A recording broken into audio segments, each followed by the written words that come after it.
तू जानता भी है 500 करोड़ होते क्या है? तुम लोगों को अंदाजा भी है कि ये क्या हो गया है? 500 करोड़ रुपए गायब हैं। अगर ये पैसा अभी के अभी वापस नहीं आया तो मैं बर्बाद हो जाऊंगा।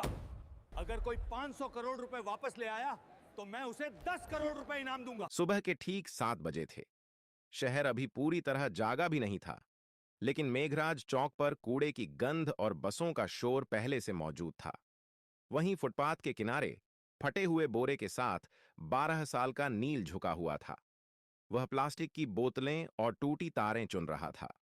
उसके हाथों पर जमी गंदगी स्थायी लगती थी, जैसे किसी ने उस पर अनदेखा होने की मुहर लगा दी हो। नील बोलता कम था।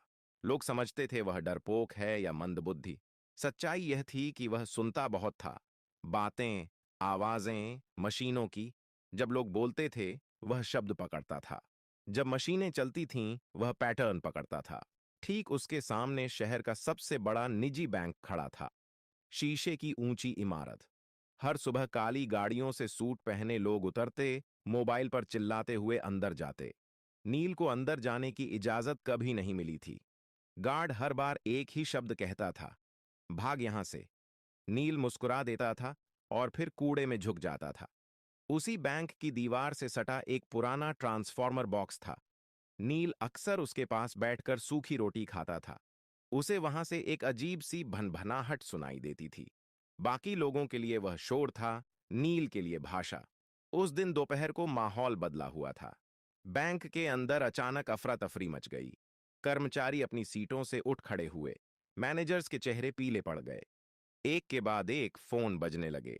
ऊपर की मंजिल पर बोर्डरूम में चीख सुनाई दी, 500 करोड़ गायब हो गए हैं। ये कोई अफवाह नहीं थी। बैंक के मेन सर्वर से 500 करोड़ गायब हो गए हैं। करोड़ रुपए ऑनलाइन ट्रांसफर हो चुके थे। पैसा न किसी ग्राहक के खाते में था, न किसी विदेशी बैंक में। वह सिस्टम से जैसे फिसल कर हवा में घुल गया था। आईटी टीम दौड़ पड़ी। सर्वर लॉग्स खोले गए, फायरवॉल चेक हुए, साइबर सिक्योरिटी एक्सपर्ट्स को कॉल गया, पुलिस को सूचना दी गई। हर मिनट के साथ बैंक की साख डूब रही थी। बाहर फुटपाथ पर बैठा नील यह सब देख रहा था। उसे कुछ अजीब लगा। बैंक के बैकअप सर्वर की एग्जॉस्ट फैन की आवाज बदली हुई थी। वह लय में नहीं चल रही थी। बीच बीच में एक हल्का सा ठहराव था, जैसे कोई सांस रोक रहा हो। नील उठ खड़ा हुआ। उसने बोरा नीचे रखा और दीवार के पास कान लगा दिया। उसकी आंखें सिकुड़ गईं। यह चोरी नहीं है, वह बुदबुदाया। यह रूट रीडायरेक्शन है। नील को याद आया अपनी मां का चेहरा। मां जो कभी इसी बैंक में क्लीनर थी। एक रात एक्सीडेंट में चली गई। उसके बाद नील सड़क पर आ गया।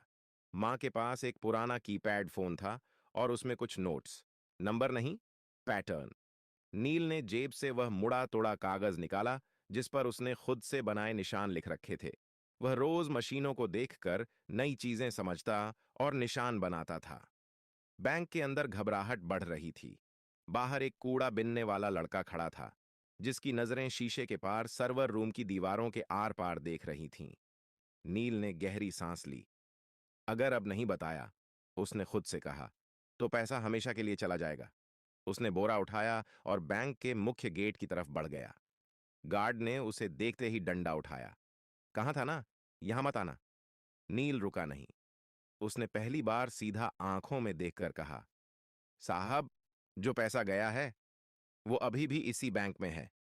गार्ड हंसा, लेकिन अंदर कहीं ऊपर एक अलार्म और तेज हो गया।